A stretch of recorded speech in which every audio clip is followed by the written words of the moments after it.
Welcome into New Orleans Saints now. I am Tom Downey here with a look at some of the top trade targets for the New Orleans Saints if they want to make another deal. Of course, they just last night traded for Mark Ingram from the Houston Texans, but the Saints are aggressive, and I love them for it, and I'm excited to see what, if anything, they do before the NFL trade deadline, or at least what they do next before the NFL trade deadline.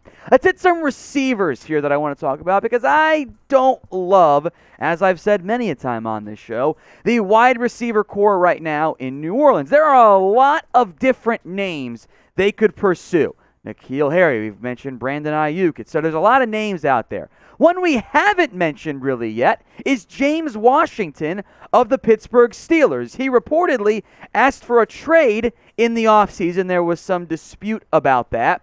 And although offensive coordinator Matt Canada says we love him, the Steelers are playing Ray McCloud over James Washington right now, which that doesn't make any sense. Like, I get when Juju goes down, I thought, okay, they'd roll out Deontay Johnson, Chase Claypool, and Washington. No, it's McCloud. And that's a really weird thing, I think, for Pittsburgh to be doing. Former second-round pick has not lived up to expectations at this point. Only 10 catches this year.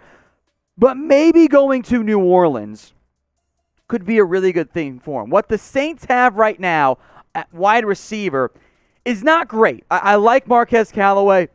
Deontay Harris is probably more of a receiver 4 special teamer. I don't care much for Ty Montgomery. Kenny Stills is aging. Maybe Traquan Smith comes back and he breaks out at long last. And maybe Michael Thomas returns and is the prime Michael Thomas. But I'm not sold on this group right now. And I think that James Washington is the exact type of player who would very much benefit from a change of scenery. I think he needs that right now. And given his vertical ability, I think would fit really well as a maybe upgraded version of modern day Kenny Stills. I'm not convinced the Saints would go out and add Washington, but if they do want to get some receiver help, that's the type of buy low on the cheap, I would assume, name I think could make a lot of sense for a team like the Saints. Now, as mentioned, they, of course, made the move for Mark Ingram, which we broke down last night.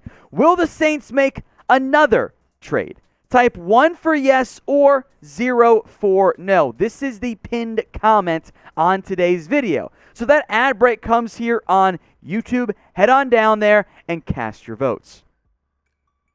Let's talk another receiver here, Brandin Cooks. And let's get wild. Let's get the gang all back together, all right? Because Cooks, like Ingram, played for the Saints. Like Ingram, his contract is actually super cheap this year, very affordable for a team that is up against the cap like the Saints are. And Cooks was not happy that the Texans traded away Mark Ingram. And yes, you would be able to get Cooks right now for much less than what the Saints originally got back in exchange for him.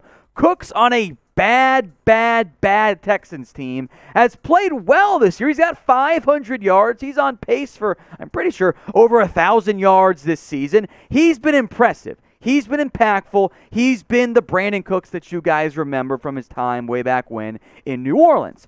Of the two receivers here, unquestionably, Brandin Cooks is the better, the more talented, the more gifted, the more whatever phrase you want to use here, better player. He would also be the more expensive one. I think you could get Washington for maybe a 5th or a 6th at most, maybe even a 7th potentially.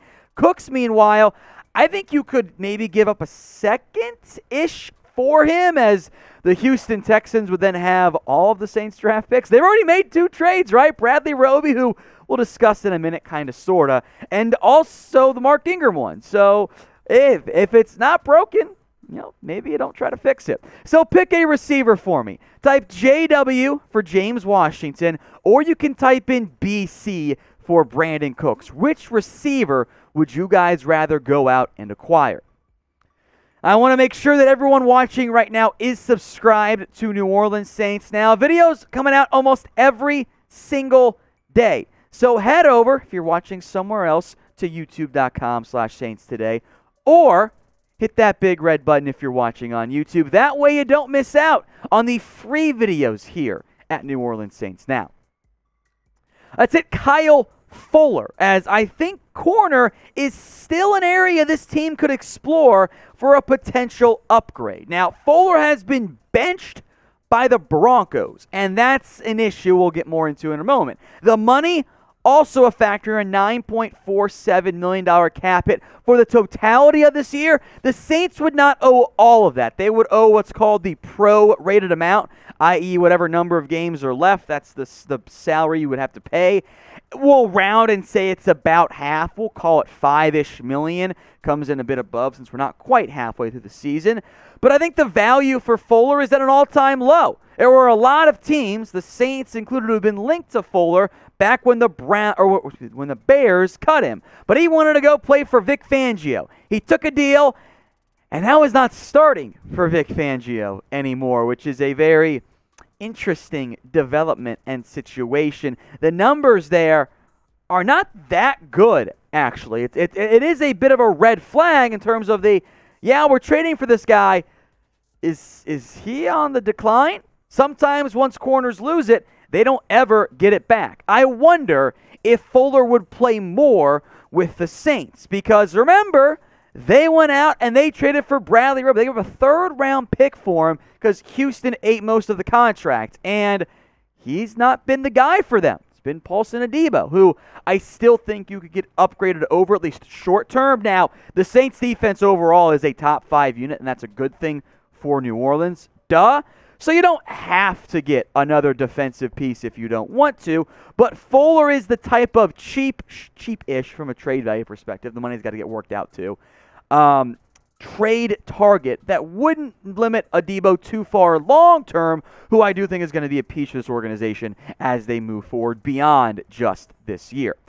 I want you guys now to name a player who you think the Saints should head out and trade for. Any player. One very simple request, I beg of you, keep it realistic. Hey, Aaron Donald? Yeah, that would be awesome. But the Saints are not going to get Aaron Donald, so just keep that in mind when you get your votes in. Name a player you think the Saints should trade for. One more defensive name, and it's a bit of a different one. How about Taven Bryan, the defensive tackle out of Jacksonville, former first-round pick? If I got like one area that I go, I don't love this group, in part because of the David Onyemata suspension, it's defensive tackle. Bryan was a first-round pick a few years ago. He's now a healthy scratch in Miami. And part of that, I believe, is the scheme change the Jags have adopted. He's not a great fit for it anymore, but he's cheap, high upside based on being a former first-round pick. But make no mistake, Bryan, so far in his career, has been a bust. The quarterback hit numbers aren't terrible, given how inconsistent he's actually been out there as a player for Jacksonville, but the sack numbers are poor. Time is very much running out for Bryan in Jacksonville, whether it's this year or next year. I think he's gone. So if the Saints want to try to get a nice little buy low, high upside, high reward type of defensive tackle, Bryan's the type of guy I'm intrigued by. I think you could get him for a late day 3 pick. But if you just think he's a bust, I get that as well if you're New Orleans. They already made the Mark Ingram trade. I'm not sure they'll make another one, but those were 4 names they could at least keep an eye out for.